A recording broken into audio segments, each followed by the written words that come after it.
naniniwala ako sa kasabihan Na na ang mga mabababaw na jokes ay oh, para sa mabababaw na tao tao. kapag natawa. Pero mas masaya minsan yung Mm. mga jokes na mababaw. Oo, ito yung mga jokes na tinatawag daw nilang pangkanal. Kanal jokes. Kanakal jokes, Oo, yung yung iba tao, naman oo. daddy jokes Daddy ang tawag jokes. nila. Yung Oo. yung joke ni Sir Leo Eid. Ah, Ano yung joke niya? ay lolo jokes yung mga. Minsan hindi mo na maintindihan, kailan kaya niya ito nahugot? Anong baul niya ito nakuha? Oo nga. Pero nakakatawa minsan yung mga jokes niya. Mm. Yung delivery lang niya talaga. Oo, ibang tao dapat. Iba. Pero masaya. Hello, Sir Leo, we miss you. Wow, nasan ba siya? Hindi ko din alam.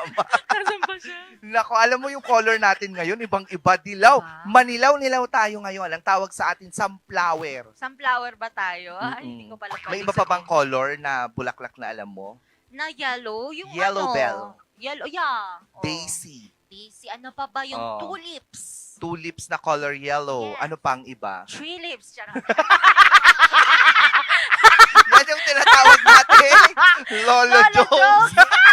In fairness, kumuha ka doon.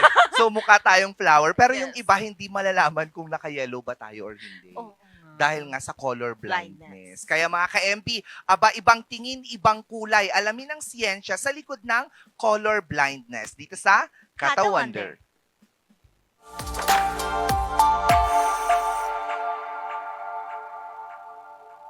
Naranasan mo na bang pagdudahan ang kulay ng suot mo kahit sigurado kang tama? Paano kung ang mga kulay na kinalakihan mong makita ay iba pala sa nakikita ng iba?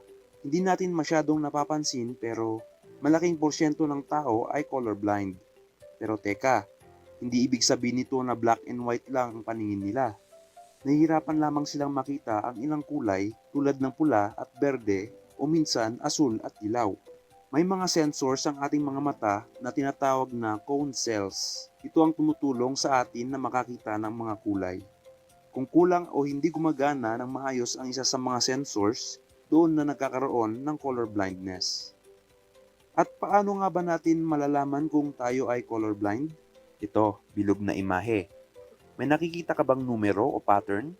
Kung wala, baka isa ka rin sa tulad ko at 300 milyong tao na colorblind.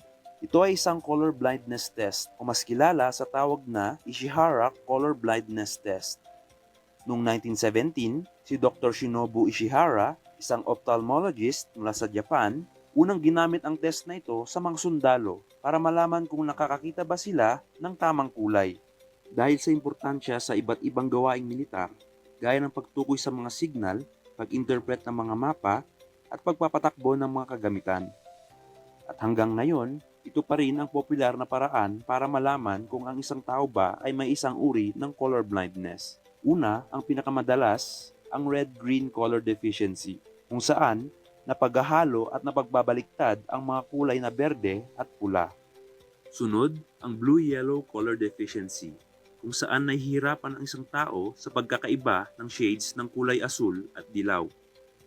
At pangatlo, ang monochromacy o full color blindness, kung saan walang nakikitang kulay bukod sa kulay gray ang mga taong meron nito.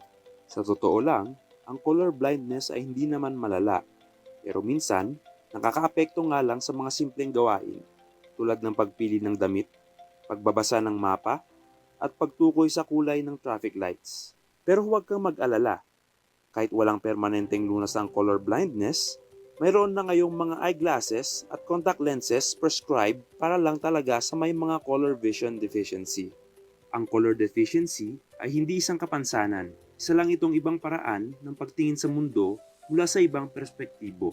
At kahit iba ang kulay na nakikita mo, magkaiba man tayo ng paningin, isa pa rin ang ganda ng mundo. Ang ganda Diba? mo. Sa tingin mo, ano ang pinaka-delikado na trabaho pagdating sa mga colorblind? Yung electrician. Hindi yung bomb squad. Oh, yung bang Sabi niya, ikakat mo, red or Red, green? nasaan? Sabi niya, ganun pa May sila. merong Yung movie delikado. yun, Hindi, meron. tsaka isa pang delikado talaga, driver. Kasi hindi mo na Mm. ma-distinguish yung, kasi primary colors yung ginagamit Yes. di ba? Red, yellow, at tsaka ano yung isa? green. Eh di pati Oo. yung pedestrian, hindi niya alam kung Girl, go. Kwan lang naman yun, puti. Diba? Yung syempre yung tao natatawid. Okay, Rila, alam mo na yun. Kapag may Oo. tumawid na, sumama Sumama ka ka na. Ganun Ganun. ba Parang yun? sa kwan, sabi nga nila, kahit pag hindi mo na-gets ang tawa, kapag may pumalakpak ka to, sumabay ka. Parang ganon. Pero delikado talaga yan. Ano? Kaya mapapansin mo, may mga napapanood tayo sa mga social media na kapag nabigyan sila ng corrector, Yes. umiiyak talaga sila. Kasi ganun talaga ka-different yung paningin nila sa mundo. So, hindi nila nakikita yung totoong colors. Ang hirap naman nun, no? Oo, Ang lalo na sa mga hirap. bata na Mm-mm. tinatanong nila what color is this, tas iba, nung binigyan siya ng glasses, is this blue? Ganun siya. Ala, eto pala yung color ng sky, eto pala yung color ng, greenery, mga ganung Thankful na lang factor. tayo at alam pa Tama. natin at hindi tayo colorblind. Yun nga lang ang mahirap naman sa atin kapag nagkaroon ka ng naging nearsighted ka, farsighted ka. Oo Diyos nga. Feeling ko doon Oo. ako bumawi sa paglabo ng mata, hindi talaga sa color Totoo. blindness. Pero sana no, ang alam ko meron dito mabilihan din nung color yung glasses, na even pang the ganon. ang tawag doon, eye contact? Contact lens. Contact lens. Yun. Parang feeling ko meron, pero ang alam ko meron talaga yung glasses lang talaga siya. Baka mahal. Oo, Feeling mahal ko na yan. mahal talaga siya. Kaya hindi din dapat ito Sinasantabi. binabaliwala. Sinasantabi. Oo. Oo. Binabaliwala. Oo. Kapag meron na, make sure na may mga ophthalmologist naman Oo. tayo. So, you have to get your eyes checked and corrected. But, correct me Correct me if I'm wrong. Yes, dapat you're wrong. Hindi, bata pa lang siya, doon na ata na-detect kung colorblind or hindi. Meron na. Hindi naman- siguro meron ding yung adult na sila Oo. doon pa lang, pero I think sa bata talaga na-detect. Matakot ka kapag yung bata, kinokoloran na si Shrek ng purple. Ay, hindi siya, malay mo naman, gusto niya lang at mukha siyang si Barney. O si Barney kinukulay ng green. Diba? Doon na, magtaka ka na. Oo. Diba? Anyhow,